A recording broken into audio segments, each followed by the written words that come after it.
B. Collins. Peter B. Collins, news and comment. It's Friday afternoon, October 27th, 2017. Your humble host feeds live on Facebook video on Fridays, right around 2 p.m., and I've encountered a few technical glitches in getting the signal out on Facebook from the secret studio here, but it does appear to be filtering through right now. I see that Kate Ann Brennan, Debbie in Colorado, Billy Cook, Kyle Kyleman have at least attempted to hook up. So go ahead and send me a message on Facebook if you are actively getting the feed right now. And I'm not sure what I can do about it while I'm hosting the podcast here. But I am getting enough confirmation of people who are receiving the signal. And now it appears I'm seeing myself in a almost live feed. So let us proceed. Coming up on the half hour. Oh, I see you all now. Thank you. Thank you very much. Coming up on about the half hour, investigative reporter Peter Byrne will join us. He spells his name B-Y-R-N-E, and he's written a powerful piece about California's junior senator, the freshly elected Kamala Harris.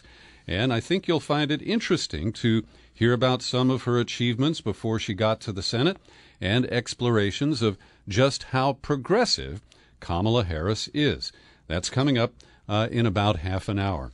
But the big news we had hoped for today is the release of a trove of documents that have been suppressed for 64 years, related to the assassination of John F. Kennedy, the investigations of the various theories of who was involved. Was there a solo shooter named Lee Harvey Oswald?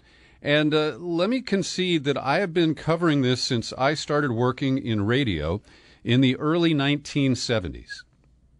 So figure 40-plus years.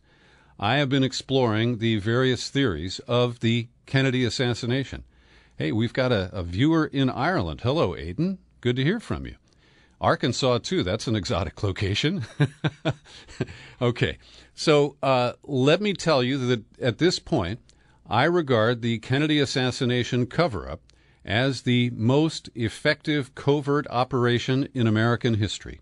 And to this day, we have information, disinformation, a lot of misdirection, and no clear idea of exactly who was responsible for the assassination in Dallas on November 22nd of 1963.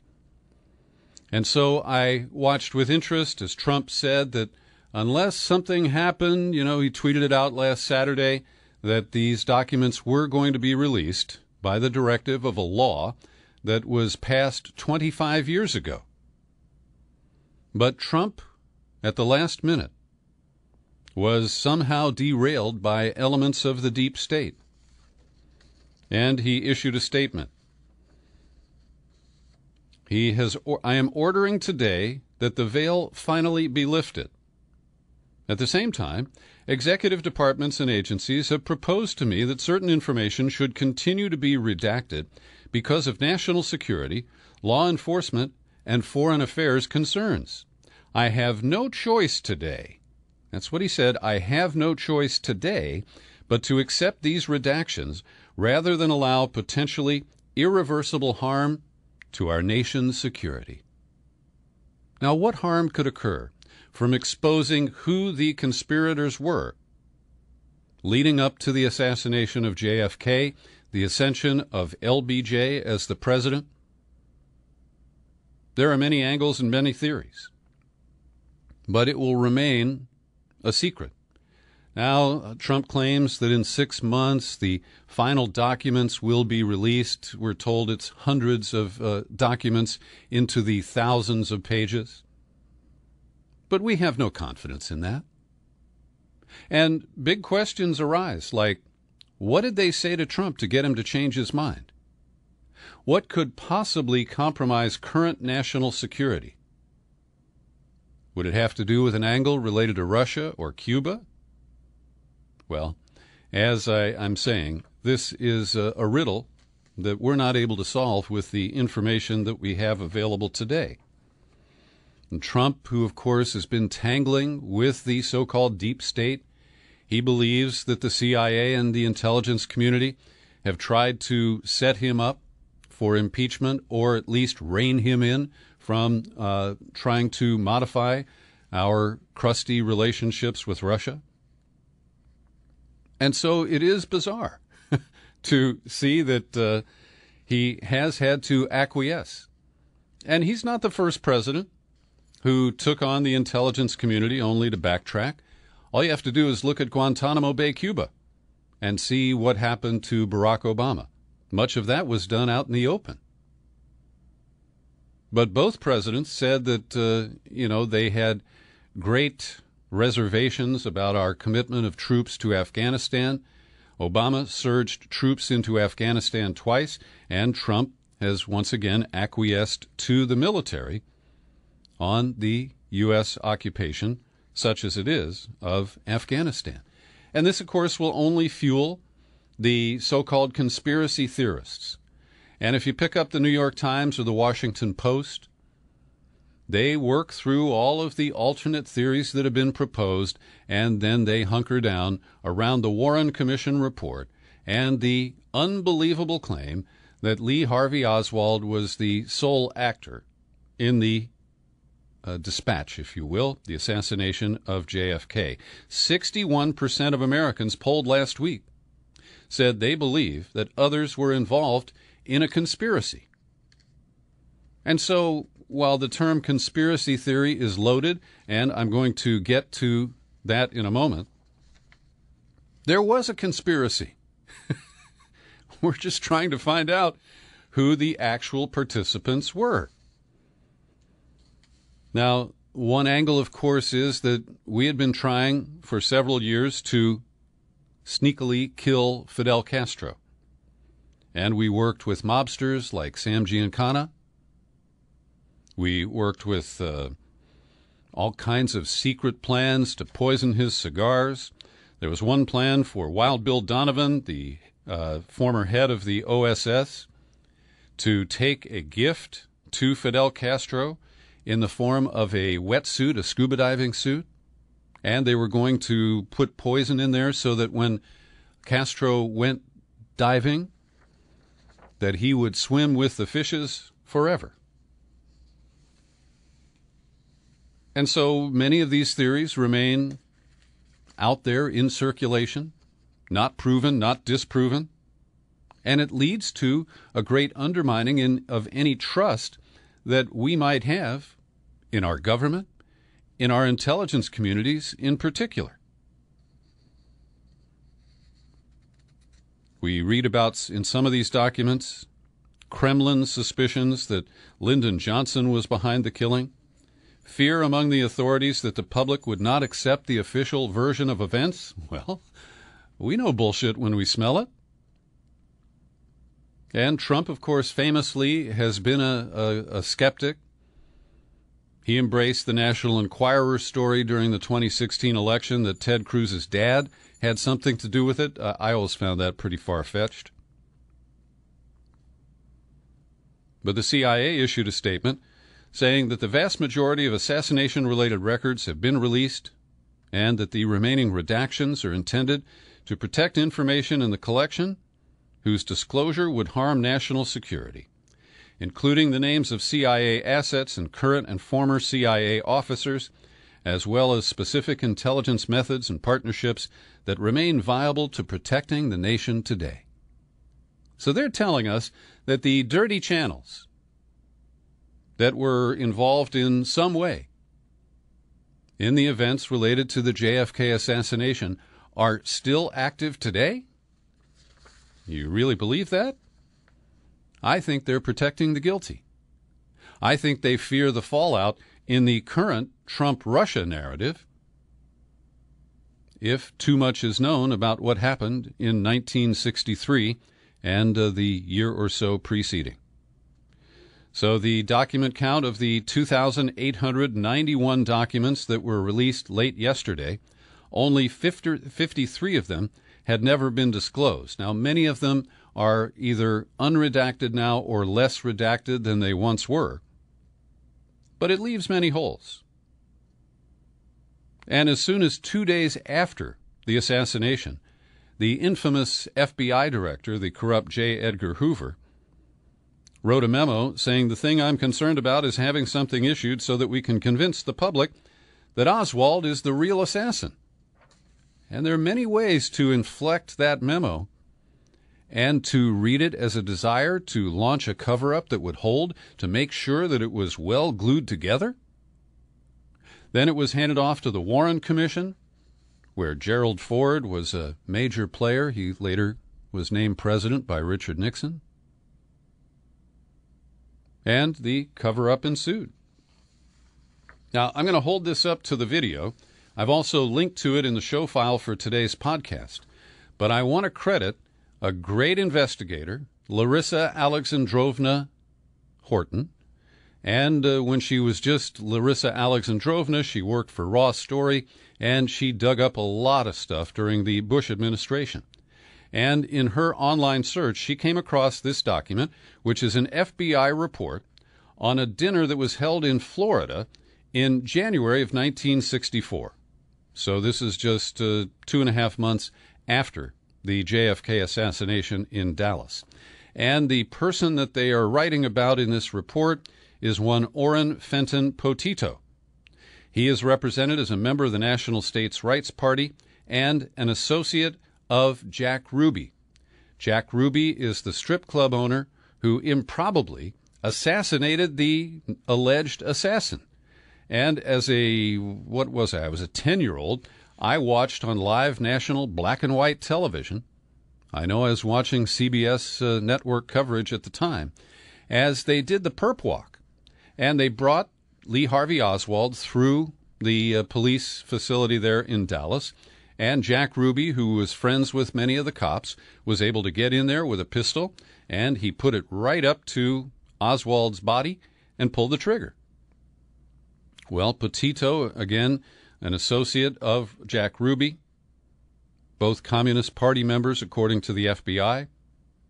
And according to Potito, only 2 organizations knew the route of the motorcade in Dallas on November 22nd, 1963, prior to the parade. They were the U.S. Secret Service and the Dallas Police Department. Ruby had insinuated himself into the police department, obtaining the route and arranging with Oswald to take the job at the Texas School Depository along the route in order to be in position to assassinate Kennedy.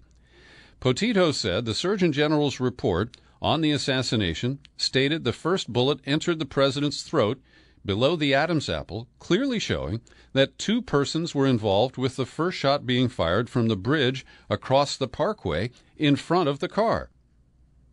Everybody who's seen the video footage or the films knows that Oswald was shooting from behind the car. And to further substantiate this, Potito said there was a bullet hole in the windshield of the presidential limousine. Now, this is an example of the kind of document that will fuel more questions, more skepticism, more challenges to the official Warren Commission approved report. But, and I did promise to hold that up for you so you can see. It'll be much easier for you to read if you... that's not the right document, sorry. It'll be much easier for you to read if you follow the link in the show file for the podcast at peterbcollins.com. But I'm holding up for the video camera the document from the FBI report. And now I am showing you this book by Professor Lance DeHaven Smith. It's called Conspiracy Theory in America. And in the first part of the appendix, it shows a copy of a CIA document called CIA Dispatch 1035-960. And because the public was not accepting the Warren Commission report, this is labeled marked Psych and Destroy When No Longer Needed, concerning criticism of the Warren report. And what they say here is that we recommend that using friendly politicians and editors in the media, that we launch the phrase conspiracy theory into the public lexicon. And here is a quote. Critics have often been enticed by a form of intellectual pride They light on some theory and fall in love with it. They also scoff at the commission because it didn't always answer every question with a flat decision one way or the other. Actually, the makeup of the commission and its staff was an excellent safeguard against overcommitment to any one theory or against the illicit transformation of probabilities into certainties. And, where possible, counter speculation by encouraging references to the Commission's report and to use the phrase conspiracy theory to delegitimize the people who promote them. So I've interviewed many of the authors of books about the Kennedy assassination. I've got Gerald Posner's book, Case Closed, right over here on the bookshelf. And all I can say is that, with some exceptions, most of the people who claim they know are basing it on a certain leap of faith. And like the 9/11 cover-up, I fear that the cover-up of the Kennedy assassination will not be resolved while I'm still alive here on this planet. We have new conspiracy theories related to the Trump-Russia narrative, and Robert Perry, who's been the persistent skeptic and critic, has written another piece today entitled "Russiagate Breeds Establishment McCarthyism." And he makes a really good point, that those of us who don't toe the line and don't fall into line and join the groupthink about the claims that Russia hacked the DNC and manipulated the election in favor of Trump, well, what Perry notes is that the corporate media has been closing ranks and really, in many ways, has been dismissive of the excellent reporting that people have done that counters the official narrative. And he notes that PolitiFact still rates as true Hillary Clinton's campaign statement, it was in the last debate with Trump last October, that all 17 intelligence agencies agreed that Russia was behind the release of Democratic emails last year. And even when the information that contradicts that has come from people like former Director of National Intelligence James Clapper, PolitiFact has not changed that. And the corporate media has joined efforts with Google and Facebook to combat what they call fake news. And in many cases, progressive news outlets like Consortium News are being, restricted in just how they show up on search engines and who is able to access the contradictory or counter information. So I've linked to Perry's piece in the show file for today's podcast, and I hope you'll take a look.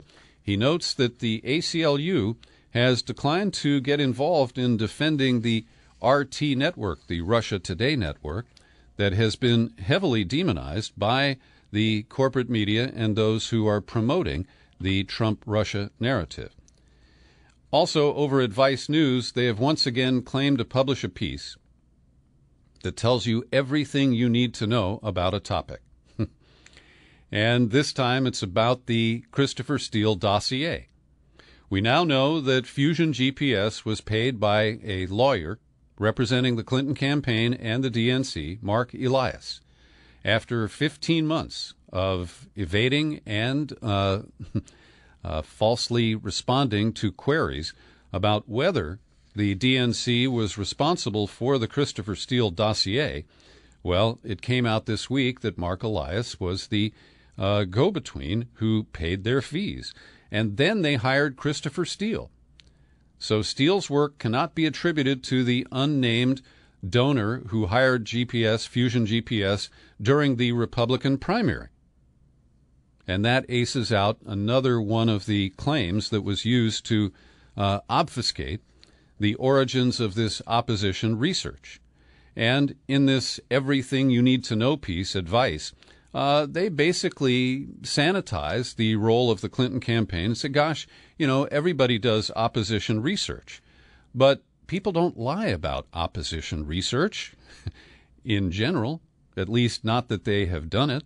And John Podesta, Debbie Wasserman Schultz have testified before Congress that the campaign and the DNC were not involved in the hiring of Fusion GPS and the dissemination of the information that they collected, whether it was correct or not. And in the latest piece of a few new facts connected by piles of speculation, the New York Times today offers more detail about this name is always difficult, but the Russian lawyer whose name is Natalia Veselnitskaya. And they're claiming that she had talking points when she went to the meeting at Trump Tower that are exactly the same as things that Vladimir Putin has said. And these relate to claims that the billionaire brothers of the Ziff fortune here in the United States, Ziff Davis was a big technical publisher, that they were donors to the Clinton campaign and that they were involved in fraudulent behavior in Russia related to Bill Browder, who brought us the Magnitsky Law. And all of this is fairly complicated. But I have to say that it doesn't, once again, prove more than circumstantial evidence. Now, that said, I do think that Donald Trump Jr.'s email chain shows that he was open to receiving dirt on Clinton or Clinton people from Russia. But we don't have any evidence that he actually got it, that he paid for it, or that it was used in the campaign. So you can check out the New York Times story on this, but I don't think it really adds anything significant.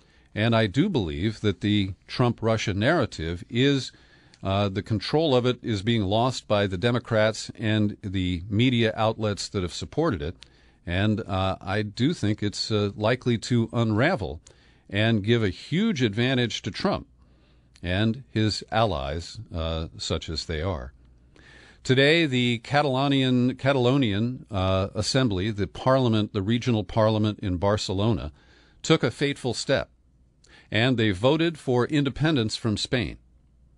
This gives the Madrid government the final leverage that they need. They have passed a bill to impose Section 155 of the Spanish Constitution, and it will lead to direct rule of the Catalan region by the government in Madrid.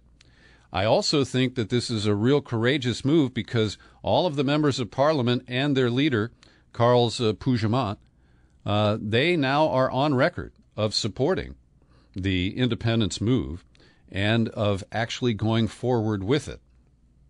So this will give the Madrid government a list of people to round up and lock up, and I predict we're going to see a new Spanish Civil War. I have a copy of Picasso's famous, huge painting called Guernica up over my desk in my office next door here, and I fear that we will see a new Spanish Civil War in short order. Joining me now is Peter Byrne. He is an investigative reporter who has generally focused on medical and science reporting, but he's done great in-depth pieces on California's senators. He published a piece a few years ago, actually two of them, about senior Senator Dianne Feinstein.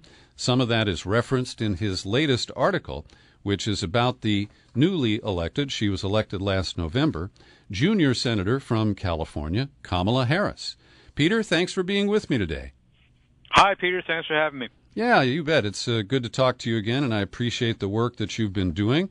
And as I mentioned, you are primarily focused on science. You did a great series called Busted about the so-called breast cancer clusters that were falsely identified here in Marin County, California. And what prompted you to take a deeper look at the new senator, the Democrat, Kamala Harris? You know, I think last time I was on your show, I was talking about my report, my trip to Mosul in January, which actually is a cover story of New Scientist magazine on the August issue, if people are interested. It's on terrorism. But to backtrack, I became interested in Kamala Harris simply because back in 2003, when she was a neophyte running for district attorney of San Francisco, I reached out to her and asked if I could do a profile of her for the SF Weekly, where I was a staff writer at the time. this was back in the day when alt weeklies still were pretty powerful. I mean, the weekly was putting out like 125,000 issues a week, and it was like 90 or 120 pages on some weeks. It was, quite a good thing for a politician to get into the weekly. Initially, she didn't respond to me, but then I guess the polls showed that she had almost zero name recognition. I think it was like 6%. So she called me one day and said, okay, well, I'll hang out with you and let you do this in-depth profile. So I did. We hung out off and on over a couple of weeks and did things like go to housing projects where she would talk to people and campaign rallies and just talking in general. And I wrote a long 4,000-word profile of her for the weekly. She was on the cover. It was called Kamala's Karma, because we did talk about karma. The karma being that she was low in the polls because she had been Mayor Willie Brown's girlfriend for some period of time, and he introduced her to a lot of rich people and to the political realm, and the Bay Guardian and other political forces in San Francisco were basically trying to put that around her neck like a tire and set it on fire. So she really didn't have too much to lose by talking to me, and what I found was that she was, very engaging, interesting, intelligent person. I had nothing really bad to say about her, except that she didn't really seem to know what to say to the guys in the projects. She suggested that if they wanted to have a demonstration, they should talk to the police chief to see how the best way would be to set it up. And one of the guys looked at her, I quoted him in the article, and said, Ms. Harris, this is not a police-positive community, But she was running for district attorney, and she's got law enforcement in her blood, I guess. So at any rate, the article came out, and she squeaked by. It was a three-way race, and between the sitting district attorney Terrence Hallinan and some lawyer named Bill Fazio and Kamala, and she beat Fazio. So then there was a runoff between her and Terrence, who was in a lot of trouble because he was doing things like going to the city-owned ranch at Hetch Hetchy and over the weekend and trashing it so badly that they had to bring dump trucks in to haul away all the beer cans and marijuana pipes and things like that. So he wasn't doing too good as a district attorney, even though he'd been in it for 8 years. People were sick of him. So she won. And I remember I went by her campaign headquarters that night, and I'm not typically a person that gives hugs to politicians, quite the reverse, but she came up and gave me a nice hug, and I told her, well, I'm going to keep my eye on you, Mm-hmm. Later, her campaign manager actually jokingly told me that I got a free homicide in San Francisco. I never took him up on it, although there was plenty of candidates. Uh-huh. Then, I did kind of kept my eye on her out of the corner, for over the intervening years, and she ran for attorney general. I got some calls from people in the press going, "Oh, you wrote this profile of her. What do you think of her?" And I'm like, well, whatever the profile said. I mean, she's clearly an opportunist, political opportunist. She doesn't seem to be personally dishonest to me, although she loves hanging out with the Gettys and the billionaires, and she's just, a creature of Pacific Heights in many ways, of the Gettys and that crowd.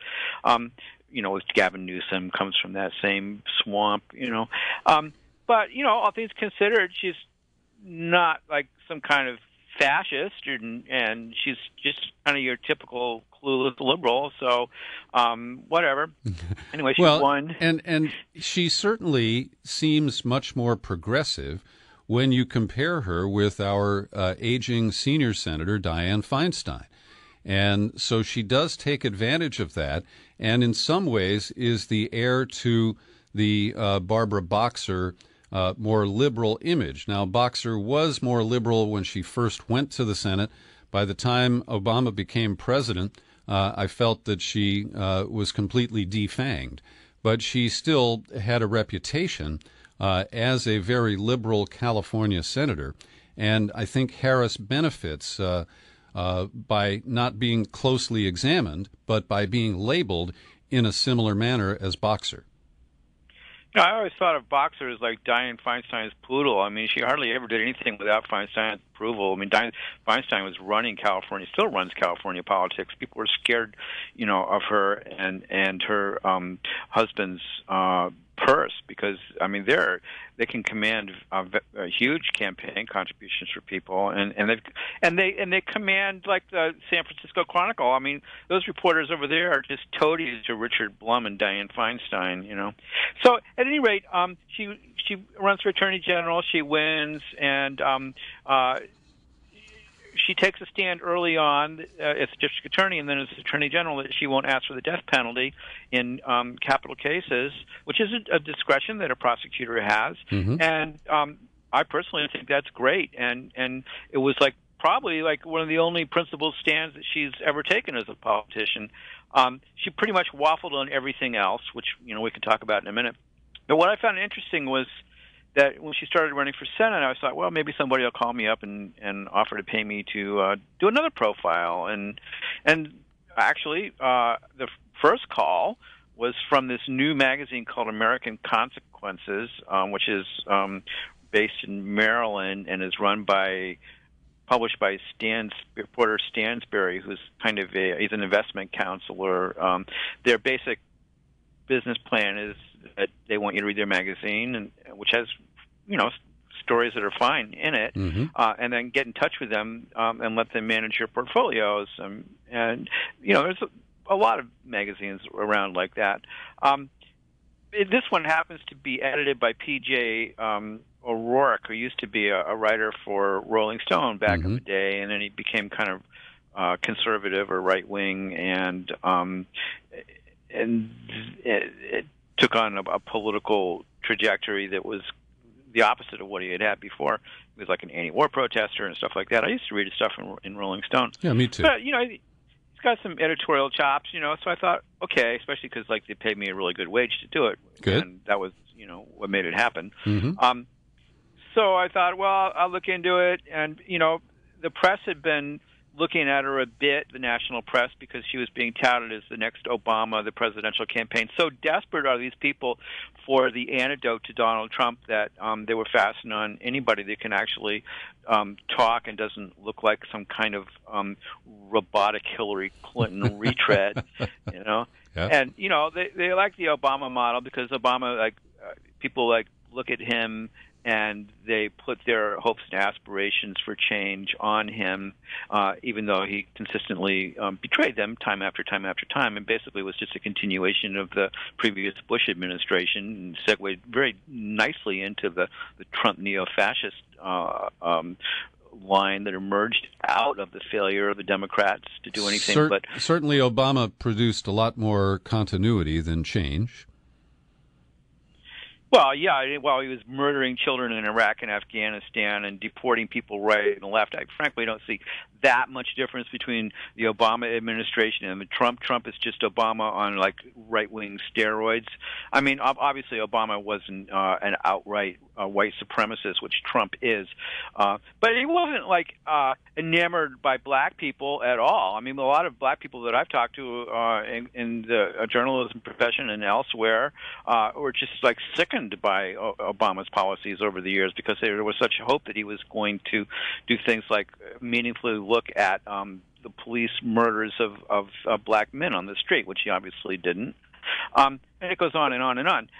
So this is the liberal conundrum. I mean, it started, I guess, with Bill Clinton, where he moved the New Deal Democratic Party so far to the right that Wall Street loved him. And, Wall Street likes Kamala, too, because she's very calculating.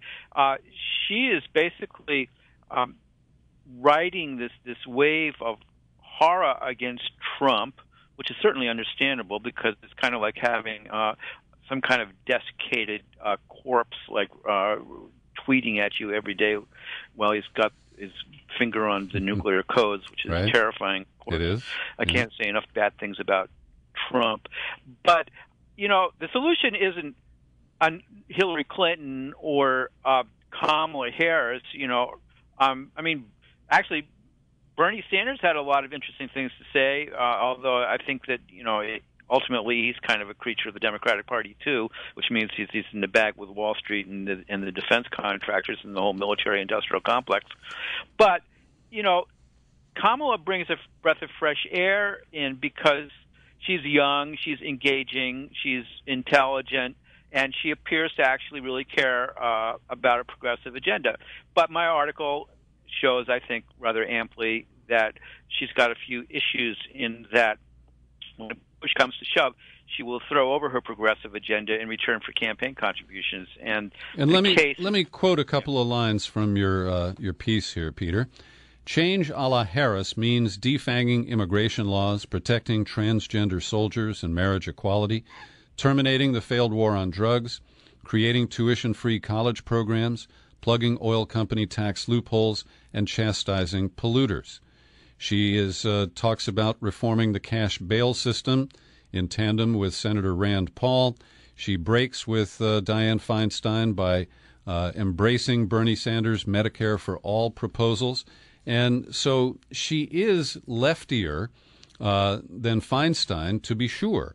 But what you identify in your piece, which I really appreciate, is that as the state attorney general, she defended the isolation of the SHU, the solitary confinement at Pelican Bay and elsewhere. And while she's personally opposed to the death penalty and has not brought a case as a prosecutor, she did defend it in her role as the attorney general. And more importantly, I think that people still focus on today was her refusal to prosecute the bank that was run by Steven Mnuchin, who is now the Secretary of Treasury, when it was discovered that they were really hammering people during the foreclosure period back in 2008 to 2010, when Mnuchin was the operator of One West Bank. Tell us a little bit more about that, because from everything I've read, the career prosecutors that the political operatives always say, are the ones they listen to, they were very serious about charging and prosecuting One West Bank, and it was her role as the attorney general that snuffed that out. Yeah, she unilaterally went against the unanimous recommendations of her staff experts that it be prosecuted, and said we don't have enough evidence to do so, when actually the experts thought that there was enough evidence. And that's interesting because Mnuchin isn't just a hedge fund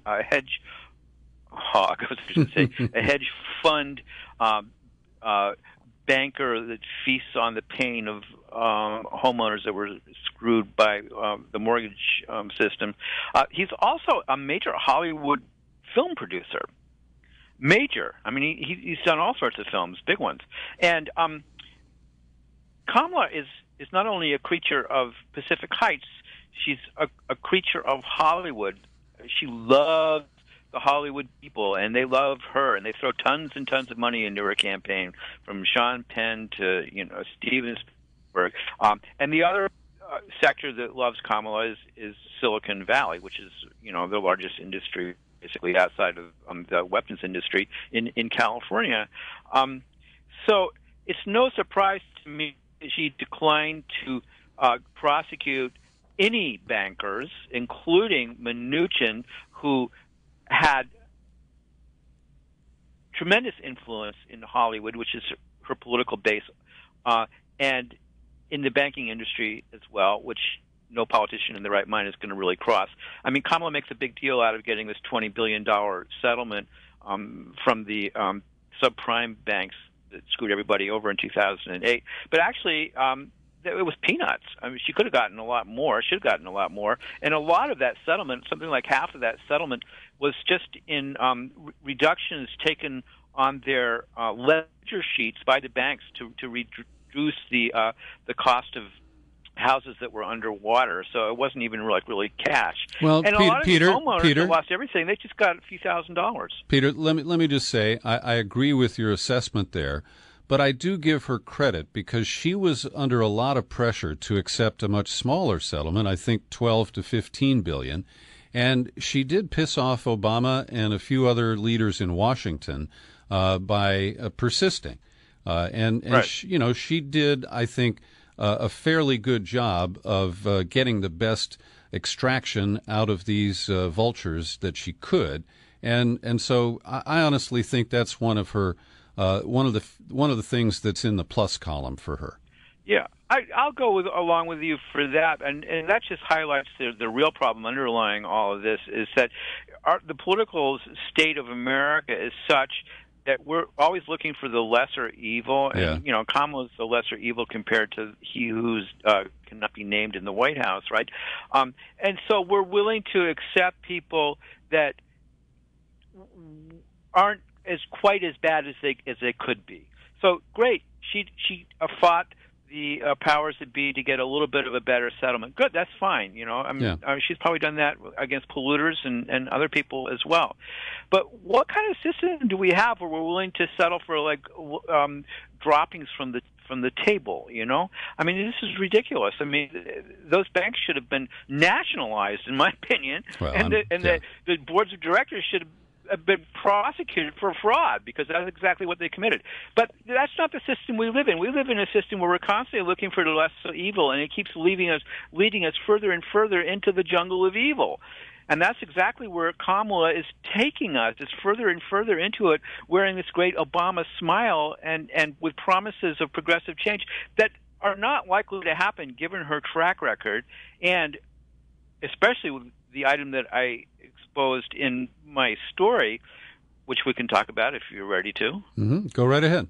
Mm-hmm. I mean, the major thing, aside from the fact that she married a person who's a managing director of a law firm that whose major clients are all Silicon Valley firms, and that her major campaign donors are not only lawyers but internet companies. I mean, they basically gave her millions and millions and millions of dollars. She, for entire career, made a big deal out of that she was going to use her power as district attorney and as attorney general to go after and to prosecute pimps on the internet that were giving web pages to child molesters and that were selling the prostitution services of underage boys and girls. These are Backpage and Craigslist. Right, and Craigslist, pretty much jumped out of that realm immediately once it was exposed that that's what they were doing. Right. Whereas Backpage, who is actually owned by the gentleman that used to own the SF Weekly when I was there, Mike Lacey and Jim Larkin. When the Alt Weekly model tanked, they went into the Backpage model, which is basically selling, sex on steroids compared to what the little ads for prostitutes in the back of the SF Weekly, that was a big forum back in the day. But Backpage is just a monstrously international pimping organization, and for underage as well as everybody else. So Kamala was always saying she was going to come to the defense of children that were being trafficked for sex, and I have not seen any evidence that she ever did anything as district attorney or as the attorney general to actually prosecute people until right before the election last year, where she indicted Larkin and Lacey and Carl Ferrer, the owners of Backpage, all the Alt Weekly guys that turned bad, and accused them of indicted them for pimping, and it got international play and made her look really good and stuff. Unfortunately, I guess within a few months, after she was elected, the judge threw out the indictment on the basis that the laws that protect internet freedom of expression, as it were, also protect the rights, so-called, of pimps to sell underage children to Johns. Subsequently, the Attorney General that succeeded her, Beth Sherrera, brought a lawsuit or indicted Backpage, I guess, for I think money laundering, which actually makes a lot more sense. But in the meantime, Congress, over the past couple of years, there was a committee that was investigating Backpage, and they called Larkin and Lacey in to give testimony, and they were always taking the Fifth Amendment and things like that, and scowling and looking like the in my opinion, dirtbags that they are, and I know them personally. So what happened was that a law came out of that 2-year investigation that targeted Backpage and its ilk, and it was sponsored by Blumenthal of Connecticut, I think it is, and Portman of Ohio, Democrat and a Republican. And the law basically was to amend a law that passed under the Clinton administration back in 1996 about that protects third-party Internet providers from any criminal activities that are engaged in by people who post on their sites. That would be, if you have a website, somebody wants to say, well, I need somebody to murder my wife. Mm-hmm. That person has committed a crime, but the website, whether it's, Craigslist or something that Google runs or Microsoft, is exempt from prosecution. And one can argue all day long about whether that's a good or a bad thing. The Electronic Frontier Foundation thinks it's a good thing. A lot of people think, other people think it's a bad thing for obvious reasons. Well, Peter, I would parse it this way, that my posts on Facebook should be, Facebook should be indemnified from what I post there. They don't have a responsibility for, even if I, say that I am soliciting to commit murder. But when it's a paid post, like on Backpage, and when it's known to the operators that this has been used for sex trafficking, then I do think that their responsibility is greater. Now, I haven't seen the Portman bill, the Stop Enabling Sex Traffickers Act, but in general, policing these paid postings or advertisements, I think may be reasonable, but we do have to, I think, honor the First Amendment and not penalize the media platform for the expression of an individual. Well, the question is whether or not they're aiding and abetting a crime. I mean, if you give somebody a flyer to hand out downtown saying, I need to hire somebody who's going to kill X or Y person, you would be arrested for aiding and abetting a crime. I'm not sure what the difference is between doing that on the Internet or not. Now, but the point, I think, I'm going to digress for 1 second. My personal opinion about this is that the Internet is a utility, and it's a natural monopoly that should be completely publicly owned, and it's crazy to let private capital own the frickin' Internet, the gateways, and everything else to do with it. So if it was a public utility, as of course should be the electrical industry and everything else, it's a natural monopoly, then we wouldn't even have this question. But let's go back to Kamala. So she's riding this great political wave over the years of how fierce a champion of children that are molested by the Harvey Weinsteins and people like that of the world, and she refuses or declines to sign off on this bill that was promulgated in August that was only targeting the criminalization of child sex trafficking on the Internet. It was basically saying it's something that can be prosecuted by states and the federal government, which actually seems quite reasonable to me. She didn't sign on to it. I think like 36 senators have signed on to it now, which is actually a lot, given how those things usually work. So when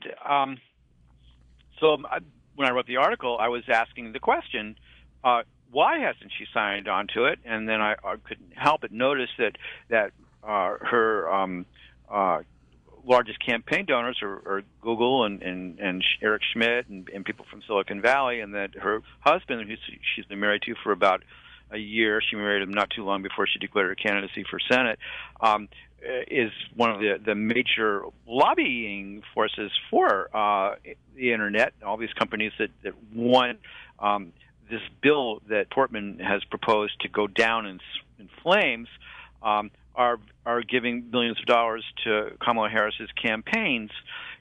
So I was wondering, well, maybe there's a connection there. Now, after I turned in my article, and a few days before it was published last week, the Sacramento Review actually kind of scooped me on that a little bit and did an article asking that very same question. because a lot of nonprofits that are in the court of these children that are being sex trafficked and enslaved, we're asking that same question. Well, why hasn't our great champion signed on to this bill?